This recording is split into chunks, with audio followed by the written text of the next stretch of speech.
I just love Bieber, I just don't care. His awful haircut, his stupid hair.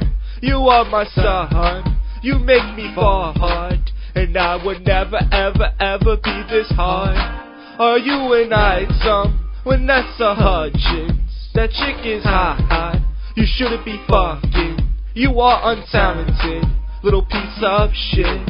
Your forehead looks like a giant clit, and I'm like crazy, crazy, crazy, crazy, crazy, crazy, crazy, crazy, crazy. If you like this stupid song, you must be crazy, crazy, crazy, crazy, crazy, crazy, crazy, crazy, crazy.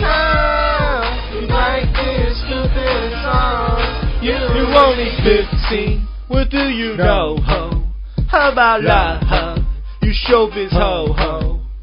Go back to school, pick up a book, you fool. Want the money once quick, you'll be sucking dick, you brick. This song's in pieces, somebody shoot me. To do this parody, it's like a bad dream. You're going down, down, down, down. I just can't believe you're a hit one that's still around, and I'm like crazy, crazy, crazy, crazy, crazy, crazy, crazy, crazy, crazy. If you like this fucking song, you must be crazy, crazy, crazy, crazy, crazy, crazy, crazy, crazy, crazy.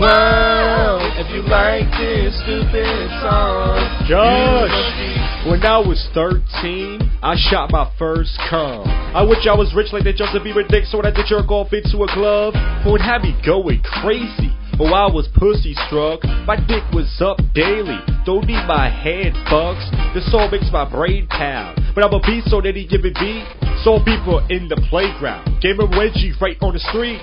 This song is not amazing, making fun of it is dazing. And now when you hear mine, I'm gonna have you saying crazy, crazy, crazy, crazy, crazy, crazy, crazy, crazy, crazy. If you like this stupid song, you must be crazy, crazy, crazy, crazy, crazy, crazy, crazy, crazy, crazy. If you like this stupid song, you must be.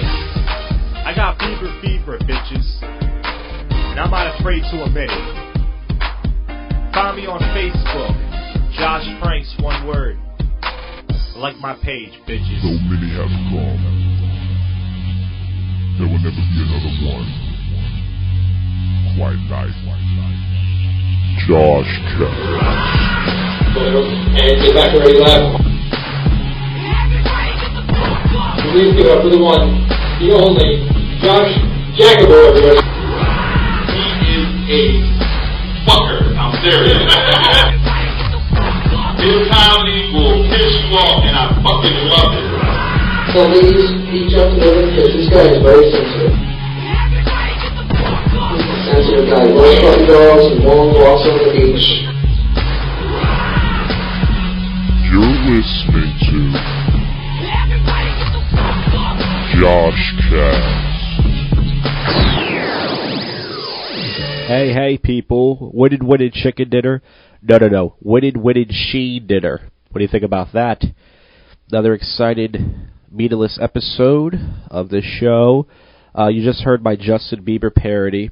Just recorded that today, March 14th, 2011. And this episode, I pretty much have about a 25-minute interview with a comedian that he kind of took a break for a while. He was in the comedy scene. He took a break, came back just a few weeks ago, so I caught up with him, talking to him. Also, got a prank call for you guys as well. No point going to my website over at SoundClick, because I put them on here. That's the goal. Hundreds of prank calls, hours wasted, not getting laid, that sort of stuff. The next episode, I plan to do next week or the week after. But I would try to get coverage from the show I'm doing. You know, some people say I don't plug enough shows. Well, I'm plugging it now, goddammit. The Bugside Pub this Saturday with Fat Dog and the gang. It's going to be at 7540 Castor Ave this coming Saturday. Show starts at 9 o'clock. $8 admission. Thought I said 9. $8 admission. Me and a bunch of other hilarious comedians. It's going to be kind of like a birthday celebration / dirty comedy show. It's going to be a lot of fun. And by me plugging this on the show, it's kind of a big deal. I mean, I have thousands of listeners, and pretty much I'm not even getting paid for this. So I actually got to talk to the guy that put me on the show and say, hey, dude, what am I getting out of this? I mean, you're putting me on the show. I'm performing for free, and now I'm plugging this in front of a lot of people. You know what I mean? What am I getting out of this deal? Kind of getting burned, but that's how comedy works, people. So anyways, before I get to the interview, not much to talk about. Decided to share a prank call with you guys. Pretty much just called Credit in Debt. In debt, I call a credit card company, a credit card in debt company, and pretty much tell them that I have maxed out my credit card, watch a lot of pornography, and the guy can relate. It's not one of my best, but I decided to put it on for this episode. So here it is. The fantastic prank call, Credit in Debt, pornography prank call.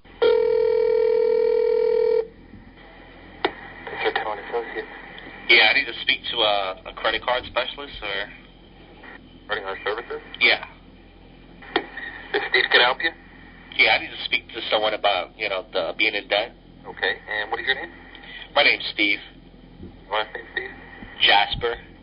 Jasper? Yes. Okay, and how much debt would you say you're in as far as credit cards, personal loan, medical bills, anything that's unsecured debt? It's about $22,000. Okay. All right, well, let me explain exactly what our company does, all right? Okay. We're a debt negotiation firm that once you become our client, we would send out letters of representation to the creditors, letting them know that we represent you. Yes. We send you the packet 2-day air, fill it out, send it back with your credit information. We immediately start the process. Okay.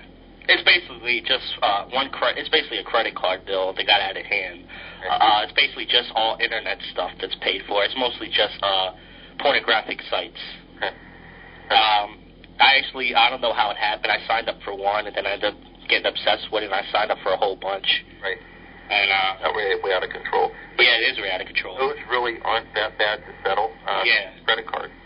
Have you ever heard of a site called MyMom'sFuckingABlackDude.com? Right. Have you ever heard of a site called MyMom'sFuckingABlackDude.com? No. Oh, well, that site, just stay away from that site, whatever you do. Yeah, I signed up for, they trick you. They say sign up for one site, you get 10 bonus ones, and then I kept signing up for them, and it got really crazy. Next thing you know, I'm $22,000 in debt for porn. And it's all for just that? Yeah. I know, it sounds kind of pathetic. I couldn't... You know what, it's not just pathetic. How long did it go? It has to be some time. Yeah, it was about a month and a half. There's no way. Yeah. It was a month and a half of just signing up for sites, That's basically what, when you get the computer, all these pop-up ads, basically it's like, how could you not see a porn site when you got a computer? Right. Yeah, they're all over the place, and then, then my friends wanted me to hook them up with some passwords, and they promised they'd pay me back and stuff. Oh, that's good. Okay, so you gave other people, I got you. Yeah, it got really crazy. Well, I mean, we'll be able to definitely settle the account. Yeah. It's not going to be a problem. They even got a flat-screen monitor, and you can see everything really close. It's like the chick's vagina. It's like a 60-foot tunnel. It gets too out of hand. All right, well, let me know if you're interested. Thanks. Okay. Hilarious. Alright, so the next episode, like I said, I'm going to try to get some coverage at the Bugside Pub show. If I don't get any coverage, it's either because it wasn't appropriate for me to pull my tape recorder out, or I just didn't feel like doing anything, and I might get another interview with another comedian. In breaking comedy news, I just picked up the best of old head Jimmy Wayne's Presley stand-up CD. It's about 4 hours long. He has about 100 songs on there, mainly fun of a middle-aged audience. He plays that Shit Myself song. A lot of the material is him forget what he said. It's a pretty raunchy CD there. It's from Who Gives a Shit Records, and I usually don't buy stand-up CDs, but I recommend picking it up. I gotta be honest with you, it's a hoot. So here's the interview I did. The comedian I interviewed, his name is Andrew Burbick.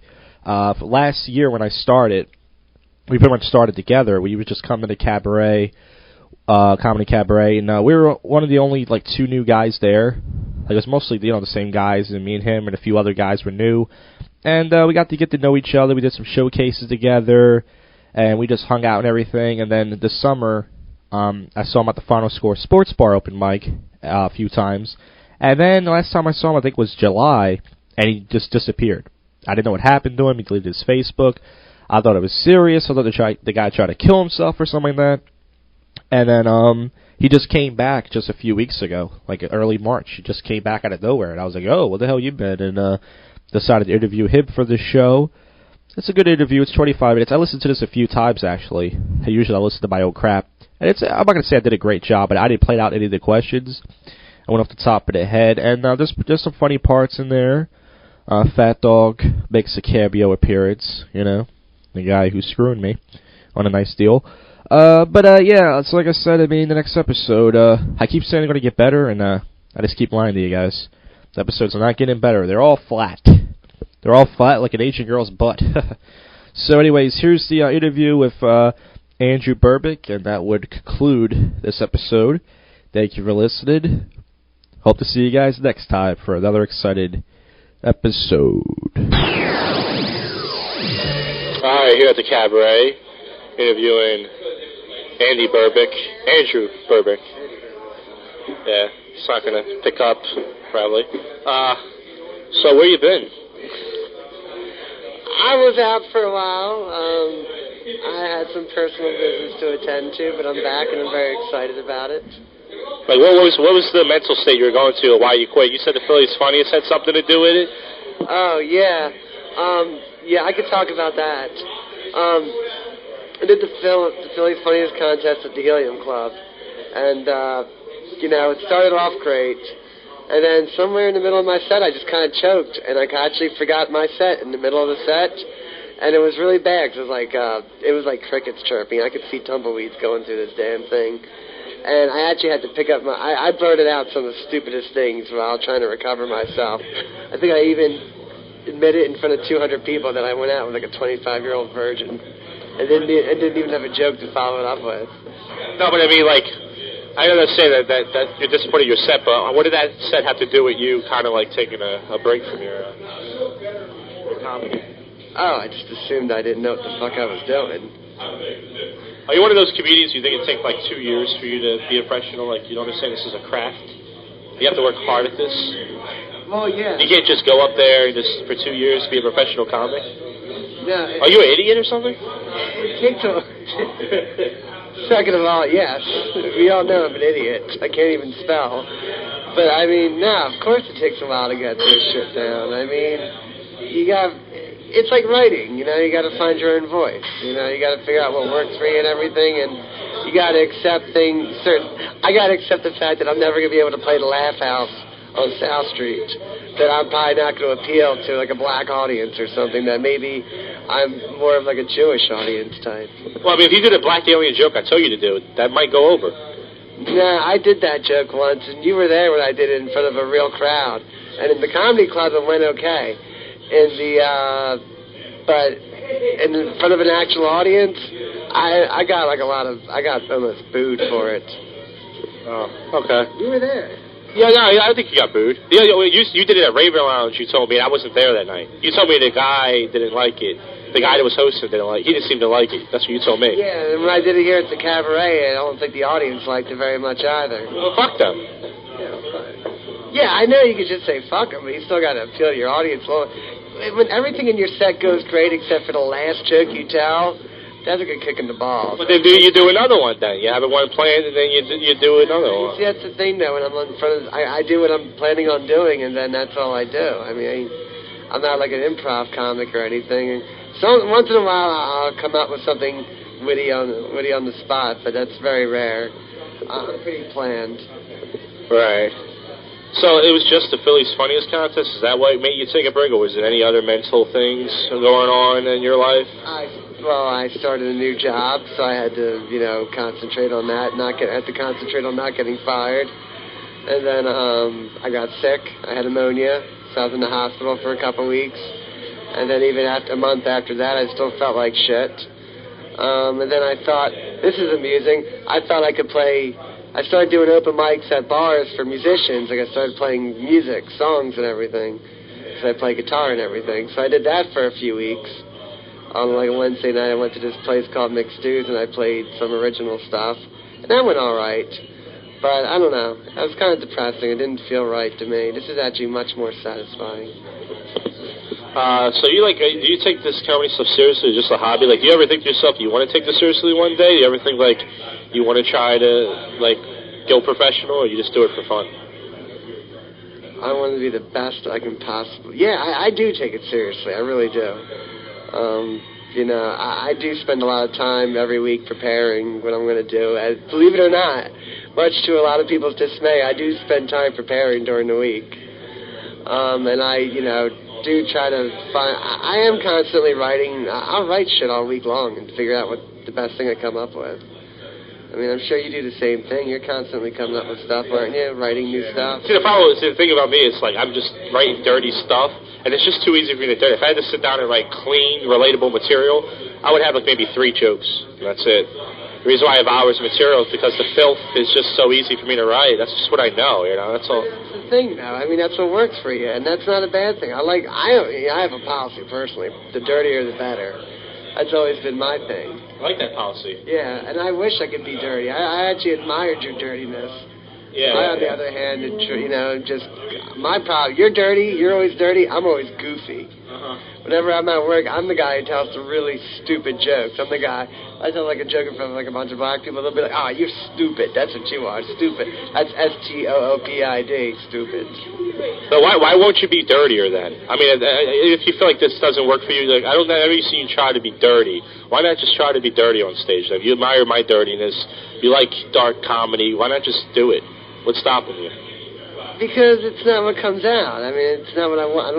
It's not that I don't want to be dirty. It's just that I guess in a way I don't, because I want to have material that's appropriate for television. I mean, I could sit here and write cum jokes all day long if you really want me to. I want you to. I mean, you've heard my joke. What was that one thing I came up with? Like when I was at the supermarket and I saw the laundry detergent advertising 50% more load, and I said, well, if I'm going to wash my sheets with something, I might as well wash it with something that can handle 50% more load. That kills, see? I like that. Write more cum jokes. I thought it was fun. I think the other one I came up with, the other one I liked was like, somebody wants us like, well, are you coming? And I'm like, well, I came this morning, so I might as well come right now. What are you doing? I don't know. But I'm saying, like, it's just write more dirtier jokes. Like, I understand the whole clean thing, but you can stop writing clean jokes and dirty jokes at the same time. You can do both at the same time. Because my dirty jokes are just as corny as my clean jokes. Who cares? Do it. Because they're even worse. You're being a pussy. I'm not being a pussy. Do it. I'm just trying to find what works best for me. Plus, I do want to come up with material that... How do you know if this works best for you if you haven't tried it yet? I have tried it. I tried it a couple weeks ago. You tried sprinkles of it. I want a whole 5-minute dirty to set. 5 minutes. I just want to see one... Sex jokes. No, filthy set of anything. Racial, everything. I want to hear everything from racial stuff to defecation. Yeah, no, just anything filthy you could think of. I want to see a whole 5-minute set. I want it in front of a good amount of people. Not a helium here, and then we'll see if it works for you or not. You can't say that if it doesn't work if you haven't done it. I guess. You could. I mean, you're right. I could try that, but my thing is this, is that every week is... I don't want to waste a week. You know what I mean? Like, if I have if I find a little bit that works, that I like, that I can develop, I'm going to spend time developing that, opposed to, like, fucking telling dirty jokes. Right, now, you say wasted 1 week. Is it coming here just a waste in general? Yeah, it is, in a way. All right, I'm wasting every way. Well, what else do I have better? It is, you know what, I look at it as a hobby, and I look at it as a passion. Right. Now, I understand the whole television thing, but I'm just saying one set isn't going to hurt you, meaning that when you get out to New York or Los Angeles, if you can get out there, then that's when you worry about the whole television set. Here in Philly, you're not going to get a fucking television set. No. But here in Philly, I can spend time developing material, so in the event, in case I do decide to go to Los Angeles or New York, which I am going to do New York eventually, there are open mics in New York, like in Caroline's and places like that. I want to be mentally prepared. I want to have my material prepared. I want it to be tight. I want to get on stage and I want to seem professional. You know what's tight? My asshole. See? It's dirty. It's funny. Come on. How could you deny this filth? I'm not denying your filth. I like your filth. No, but I want to see filth. I embrace your filth. I want you to embrace my... I like your style. I think you have... I first saw you a couple of times. I didn't know what to think of your comedy. I couldn't describe it. And you knew you can't describe your comedy. You know, people ask you this kind of annoying question, like, how do you describe your comedy? I don't know. You just started out. But I realized that that's you. Like, you have this style of comedy when you go up there, and you can't really tell with the punch. You don't do punchlines necessarily, which isn't a bad thing, but you have your own style and stuff. But, I mean, I don't know. I'm starting to see some filth. You're in there, intermittently. But yeah, you're right. I don't I'm just saying, you could still sprinkle in some filth. I mean, there are some comedians who are clean that if they do have... there's some people that teach comedy classes, they said that try to have at least one dirty joke. You know what I mean? Like, to be squeaky clean, that's great. But to have one dirty joke, I don't think that's going to, I don't care what comedy class says. I have my own philosophy. I mean, but if I were to deny if I were to go against exactly what I just said, I mean, Seinfeld made it a point not to be dirty. So, but my point is that was his philosophy. He followed it through. Blah blah blah. I have my own philosophy. I'm hell bent on following that through. Yeah, I think Seinfeld was a great comedian, but I think because of Larry David, that's just how he took off. Larry David wrote this amazing show. He co-wrote it with him, and it just took off. So that's the reason why. Not to say it's a bad. Seinfeld was on The Tonight Show many times before he had his show. He was a very popular comic in New York and Los Angeles. He was always in between both. And he's been, so it's not like he didn't have a reputation already. And I think both guys were equally, it was smart for Seinfeld to bring Larry David in on the show. I think Larry David brought Seinfeld on the show, no? No, I'm pretty sure Seinfeld's the one who got the offer. I think it was Larry David, but it doesn't matter. It's not really a big issue. But you know what goes great with Jennifer Lopez's mouth? What? My dick. Dick. Come on. That reminds me, I do have a wedding to go to this weekend. Do you? Yeah. Why does my dick remind you of a wedding? Because I'm bringing a friend as a date, and I'm hoping I shouldn't really be broadcasting this. Oh yeah. You're not listening to it. Nobody else is listening to this. Yeah. Yeah. Like it's really gonna catch on. It's been a couple weeks. The show is wildly popular. She might hear it, and you're right. You might not get laid. She might go, "Oh, I was gonna have sex with you." To that douchebag put his radio show out, and now I'm not gonna have sex with you. It's not good to drop in. Right now, when did you start? When did you start preparing for this open mic stuff? When did you decide it's time for me to get back out? It's time for me to start trying out stuff. When did you start writing again? What do you mean, like when I first originally started doing it, or just? No. Now, when you went to your breakdown, when you knocked over the microphones and the cables, and you decided, let me take a break. When did you? Pulled out my balls and said, I want everybody here to suck it. Yeah. That mental breakdown. Yeah. I remember that. Let me see. When did I decide? Like I said, I was doing these things at the Rum Bar with the open mics, with the singing and the guitar and everything. And I think I had one show there, and I was playing, and it just occurred to me that I was just like, I really don't like. You know what it was? I'll tell you exactly what it was. I was at this bar, and I was wearing a black wool coat. And I just got done playing, and I put my coat back on, and I was with this other guy, and the table behind us, this girl and this guy started talking to us, to my friend and I, and the dude was just like, yeah, you're a good guy, and he points to me, he's like, I don't know about this guy over here, he's wearing a black trench coat. And it just occurred to me how ignorant this fucking bar was. And I just went home really depressed because I was just like, damn it, the fucking guitar shit didn't do too good. And now the people in the bar are just being dickheads. And I just started missing the dysfunctional crowd here at the cabaret. And I said to myself, you know what? It's time for me to get back in. I was in the hospital and I was sick. That's actually all I was thinking about was getting back on stage. It just took me a while to actually get back up here.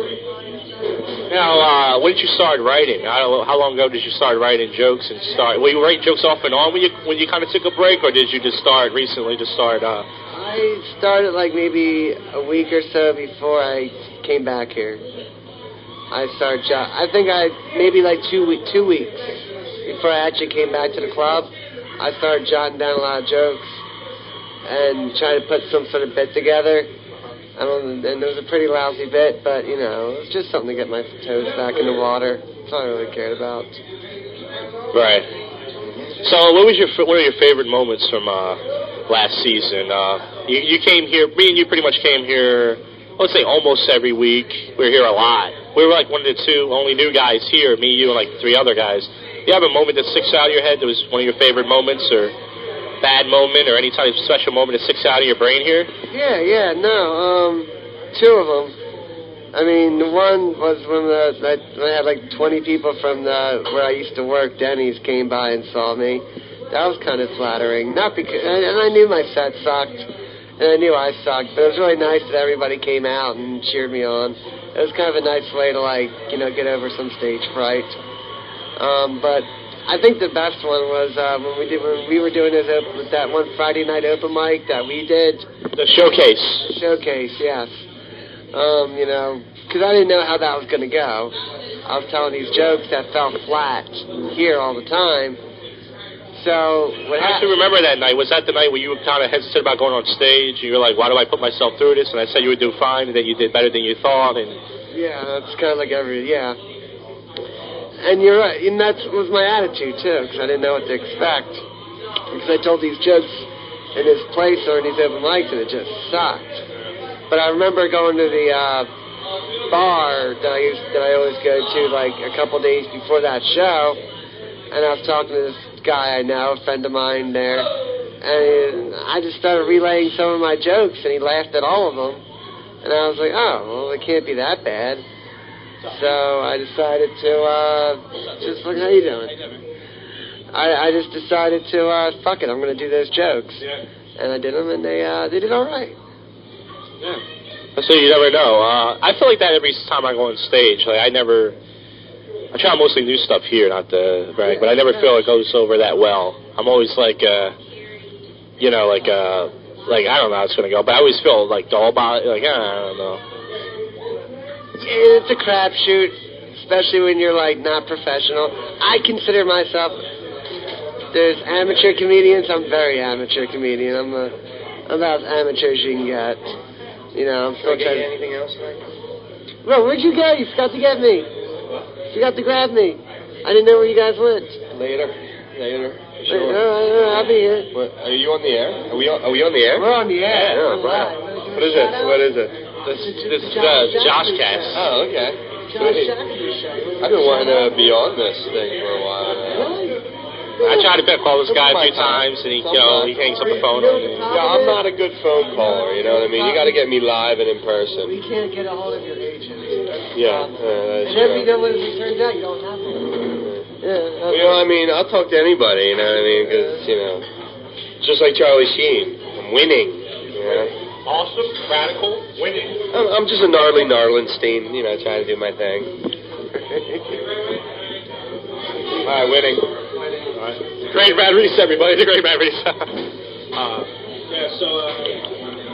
I got some more awful questions off the top. I can ask questions all day because, like I said, I don't prepare for this shit. It's just a horrible show. And it's 8:21. We still got 10 minutes. The show starts anyway. I just say my funny bone on the chair. Have you ever done that? It's been a while. Yeah. That sucks. Yeah. You got any question? Can I ask you a question? Yeah, go ahead. Yeah. You're not doing the contest this year? You're going to do it? You should do it. Oh, Philly's funny. It's like, I don't know if I'm doing it yet right now. I'm leaning towards no, but in the next couple months I might say yes. I mean, I'm one of those people, I overthink things, so I might come back and say yeah. But the thing is, like I said, I want to kill. If I don't make it through, that's fine, but I want to kill. Like, I really want to, I don't care, I'm not talking about standing ovation kill, I want to kill. I want to be proud. I just want to be proud enough of my set where I'm like, I did great. And if I don't get that, see, I write a lot. And I'm taking the best of what I wrote. So if I've written hours of material, and I take the best 5 of that, and it's shit, I'm going to be real depressed. Like, I wrote all this material for nothing. It's hard to say, dude. Like I said, I thought I would have killed that night if I didn't fuck up. I honestly think I would have been run through because the guy who went before me, I don't remember his name, but you've seen him before because he was at one of those Friday Night Showcase before. He was that guy kind of reminds you of, who's that real deadpan comedian that's been around forever? And Deadpan. You talking about his actor's deadpan? Like yeah, he's a real deadpan actor. Is his name, but the comedian, Chris Kiley? I think so. And the guy that goes on stage, he's real, like, he has no energy, and he just... Yeah, the real depressed fellow. Yeah. Yeah, he went on before me, and he really didn't get that many laughs. Everyone's kind of like, And my act isn't really that much more energetic, but I seem to get a lot more, laughs than he did. I think it's because he seemed like kind of... But, what was funny about that was when I got off stage, and I fucked up, and I got off stage, you know what he says to me? No. You should have just done what you did on that showcase. Oh, he said that to you? Yeah. I didn't think he talked to anybody. I thought that was his whole shtick, was he just doesn't talk to anybody, and he kind of just, he just stands there. Nah, I went back there, and I was depressed. He just looked at me like, you should have just done the same jokes you did before. I didn't know how to take it. Was that an insult, or was he just giving me advice? Well, I mean, if he didn't do so good, maybe he should have did his 5 minutes that he did. Should have done my jokes? No, he should have done something better than what he did if he didn't do so good himself. I was trying to do something better than what I did before, and I should have did what I... No, I still stand by what I did. My jokes were killing. I fucked up. I messed that up. That was my fault. I need to start taking like ginseng or something and get better memory or something. I never heard of ginseng giving better memory. What gives you better memory? Not masturbated. Really? I don't know. Yeah, so you've been doing this for over a year, and you've had sex with a lot of female comedians. How do you get these women into bed? Like, you see a cute chick, and she does jokes. I've never had sex with a female comedian before. You've had sex with quite a few. There's like 4. I've had sex with... What? Huh? Did you have sex with a few female comedians? No. I've had sex with women. All my luck is outside the comedy club. Once a girl hears me tell my jokes, she doesn't want to be with me anymore. That's usually my case, too, especially after the 3rd rape joke. Yeah, right. The first 2 she was willing to let slide. 3rd one, she sneaked out the back door. That's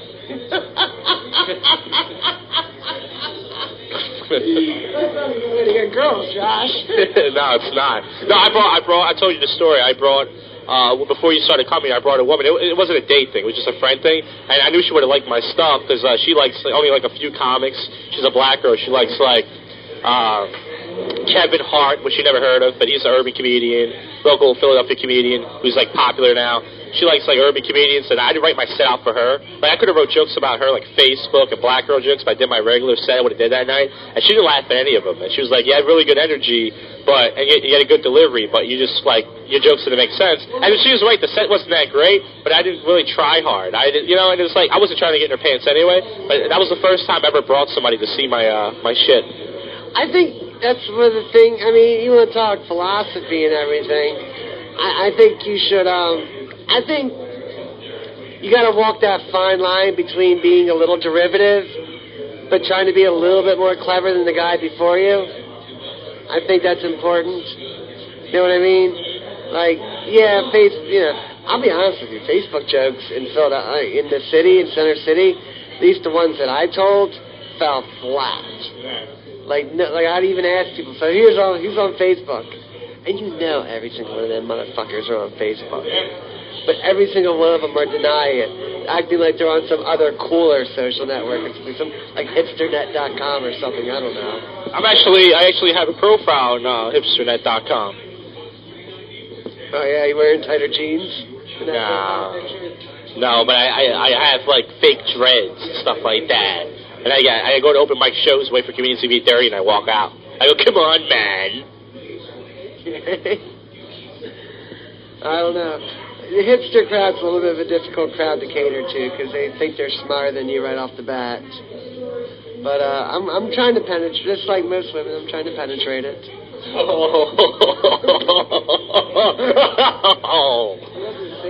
Yeah, I don't know. It's like being on It's sorry. All right, I guess we're in the interview right now. Thank you for your time, sir. Andy Burbick.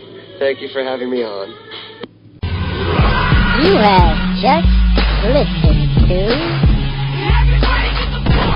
the world's most awful podcast show, Josh